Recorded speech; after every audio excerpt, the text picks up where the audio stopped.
بہن نے پوچھا ہے کہ اس نے خواب دیکھا کہ اس کی اپنے خاوند کے ساتھ شادی ہوئی ہے، جبکہ پہلے بھی اسی کے ساتھ شادی ہے، لیکن خواب میں دوبارہ اس نے یہ خواب دیکھا۔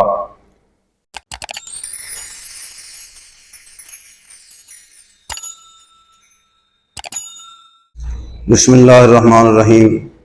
السلام علیکم ورحمۃ اللہ وبرکاتہ۔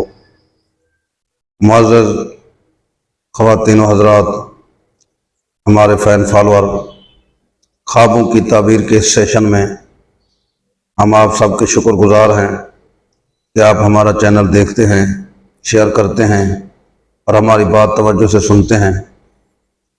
تو خوابوں کی تعبیر کے بارے میں نے پہلے بھی بتایا ہے کہ خواب کی حتمی تعبیر اللہ تبارک و تعالی ہی جانتے ہیں۔ انسان اپنے علم اور بزرگان دین کے علم کی روشنی میں اس کی کچھ نہ کچھ وضاحت کرتا ہے، اس لیے کہ جب آدمی کے سامنے کچھ نہ کچھ وضاحت آ جاتی ہے تو کچھ تسلی ہو جاتی ہے، اور یہ خیر کا عمل ہے کہ بعض خواب ایسے ہوتے ہیں بظاہر ڈراؤنے ہوتے ہیں، لوگ پریشان ہوتے ہیں، لیکن جب انہیں تعبیر دی جاتی ہے تو وہ خوش ہو جاتے ہیں، ان کی پریشانی خوشیوں میں تبدیل ہو جاتی ہے۔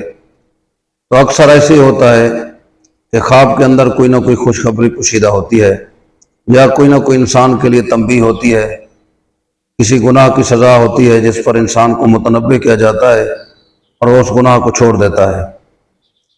ہمارے اس پروگرام میں آج ایک بہن نے پوچھا ہے کہ اس نے خواب دیکھا کہ اس کی اپنے خاوند کے ساتھ شادی ہوئی ہے، جبکہ پہلے بھی اسی کے ساتھ شادی ہے، لیکن خواب میں دوبارہ اس نے یہ خواب دیکھا۔ تو اس کی تعبیر انشاءاللہ بہتر ہے۔ خاوند نے اگر اس کے ساتھ خواب میں اچھا سلوک کیا ہے، خوشی محسوس ہوئی ہے اسے، تو اس کی تعبیر خیر و منفعت پر دلالت کرتی ہے۔ نیک اولاد کی صورت میں بھی خیر و منفعت پہنچے گی، اور انشاءاللہ آپس میں پیار محبت الفت سے زندگی گزرے گی، اور اس خواب کی تعبیر اچھی ہے۔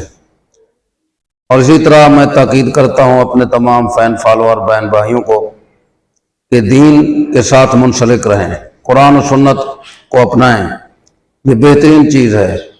زندگی ایک اللہ کی دی ہوئی امانت ہے اور جلدی ختم ہو رہی ہے، اس لیے سورج کی طرح جس طرح سورج ابھرتا ہے تو اس سے کچھ لوگ فائدہ اٹھاتے ہیں، پھر سورج غروب ہو جاتا ہے تو پھر فائدہ نہیں اٹھا سکتے۔